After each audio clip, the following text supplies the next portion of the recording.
10 নম্বর পারা 5 নম্বর লাইন সূরা তাওবা 23 নম্বর আয়াতে আমার আল্লাহ বলছেন, তুমি বান্দা শোনো, 8টি জিনিস তোমার সামনে এসে আমি আল্লাহ এবং রাসূলের মাঝখানে, আল্লাহ আর রাসূল তোমার মাঝখানে 8টি জিনিস বাধা হয়ে দাঁড়াবে। প্রথম কি?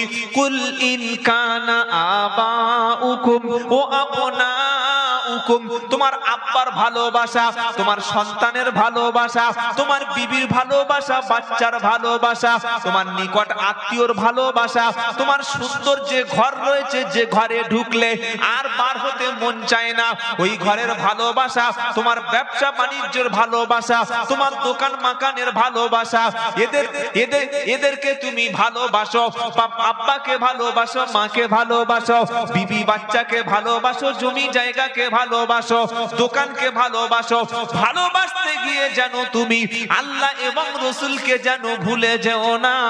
তোমার ভালোবাসার সামনে যখন আল্লাহর ভালোবাসা থাকবে না, প্রচুর টাকা মাল কামাবে, ওই অর্থ যখন আল্লাহর ঘরে নবীর মাদ্রাসাতে আসবে না, প্রচুর টাকা তোমার পকেটে থাকবে, এতিম মিসকিনদের জন্য যখন তোমার টাকা ব্যয় হবে না, প্রচুর সম্পত্তির মালিক হবে, ওই জমি জায়গার মধ্যে যখন ইসলামের জন্য কোনো দান ধ্যান থাকবে না, ও মাল তোমার কিন্তু থাকবে না। তোমার স্ত্রীকে ভালোবাসতে গিয়ে তুমি যদি নামাজটা কাজা করে দাও, ওই স্ত্রী তোমার কাছে মুসিবতের কারণ হয়ে দাঁড়াবে।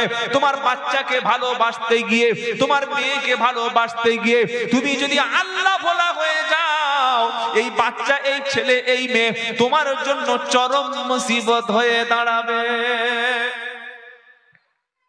খালি বলছে হুজুর ছেলেরা ভাত দেয় না, কি গো বলছে না? বলে না, কি বলছে বাবা? ছেলেরা ভাত দেয় না, ছেলে দেখে না। 4টে ছেলে বাপ জন্ম দিয়েছে, খেটে খেটে পরিশ্রম করে, বাপ বুড়ো মানুষ, সংসার টেনে টেনে পিঠ বেঁকে গেছে, মা সংসারের কাজ করতে করতে কিছু দেখতে পায় না, বুড়ো বয়সে এই বাপ এই মা যদি ভিক্ষা করে খায়, এই ছেলেদের মানে তো মনে হয় বিষ খেয়ে মরা ভালো। এরা মুখ দেখায় কি করে সমাজে? বাড়িতে ডেকে নিয়ে গেছে, হুজুর একটু দোয়া করে দিন, দোয়ার মজলিস হবে। বাপ মা কই? ওই ছোট ভাইয়ের কাছে থাকা। ওই তো তোমার কি হয়েছে? বলে না, আমি আমার বাপ মাকে খুব ভালোবাসি, কিন্তু আমাদের যে গিন্নি আছে না, গিন্নি মানে বিছানা মন্ত্রী, বেড মন্ত্রী, জানেন না আপনার স্ত্রী? কি গো?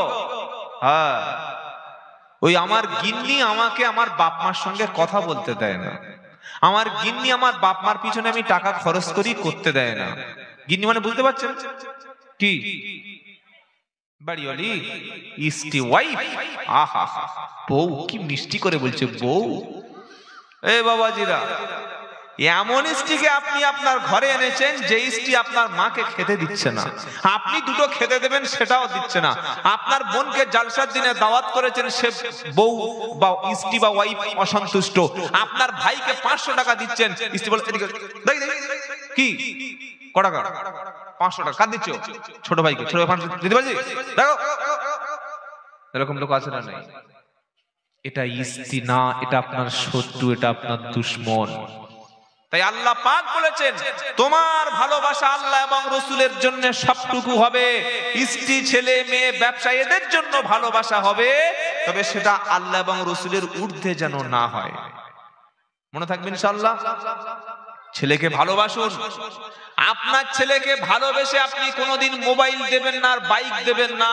আপনার ছেলেকে ভালোবেসে হাজার হাজার টাকা খরচ করে আপনার ছেলেকে একটা যোগ্য আলেম বানান, আপনার ছেলেকে একটা পুলিশ অফিসার বানান, আপনার ছেলে যেন একটা মিলিটারিতে কাজ পায়, আপনার ছেলে যেন বড় একটা ডাক্তার হতে পারে, আপনার ছেলে যেন একটা বড় আইনজীবী হতে পারে, আপনার ছেলে যেন বড় একটা বিচারপতি হতে পারে।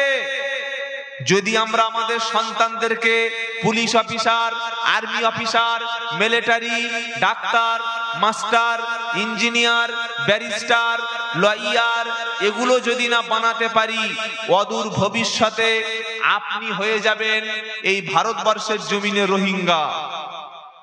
আমি আব্দুল্লাহ জুবায়ের বলছি, কথাটা লিখে নেবেন। রোহিঙ্গা হবেন।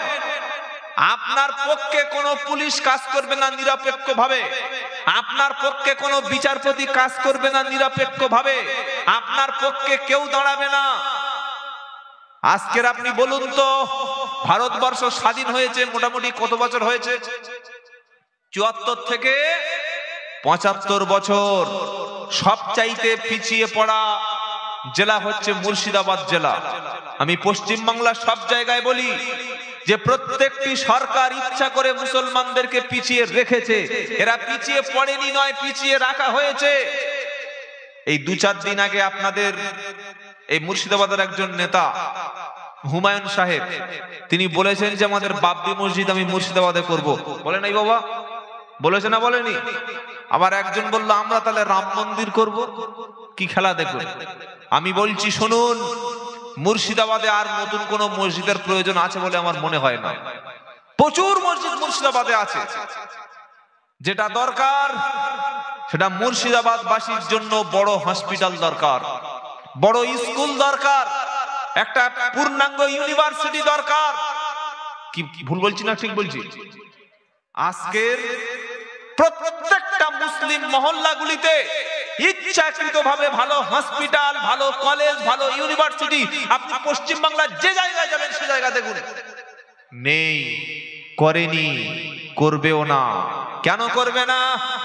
এই মুসলমান যদি সবাই লেখাপড়া শেখে, সবাই যদি উচ্চ শিক্ষিত হয়, সবাই যদি ডাক্তার, মাস্টার, ইঞ্জিনিয়ার হয়, সবাই যদি আর্মি অফিসার, পুলিশ অফিসার হয়, সবাই যদি কলম ধরে, তাহলে বন্দুক ধরবে কে? বুঝতে পারছেন না? সবাই যদি কলেজে যায়, প্রফেসর হয়, হাই স্কুলের মাস্টার হয়, তাহলে বোম বাঁধবে কে? আর বোম যদি না বাঁধে আমাদের রাজনীতি করবে কে? আমি রাজনীতি বিরোধী লোক নই, কিন্তু আপনাকে বুঝতে হবে আমাদেরকে ব্যবহার করা হচ্ছে। সেজন্য আপনার সন্তানকে আপনি শিক্ষিত করুন। ঘরটা কত বড় করেছেন কেউ দেখতে আসবে না, আপনি খাচ্ছেন কিনা কেউ দেখবে না, কি বিছানায় ঘুমাচ্ছেন এটা কেউ দেখবে না, কিন্তু আপনার মরণের পরে আপনার ছেলেকে মানুষ করে যেতে পারলেন কিনা এটাই কিন্তু মানুষ বিবেচনা করবে। আমার কথা শুনে খুব কষ্ট হচ্ছে বাবা, রাগটা হচ্ছে নাকি? যেটা সত্য সেটা আমি বলি, এতে আমার ভবিষ্যতে কি আছে আমি জানি না, যেটা সত্য সেটা বলি। সকলে বলুন আমরা আমাদের সন্তানদেরকে শিক্ষার জন্য আমরা চেষ্টা করব, বলুন ইনশাআল্লাহ।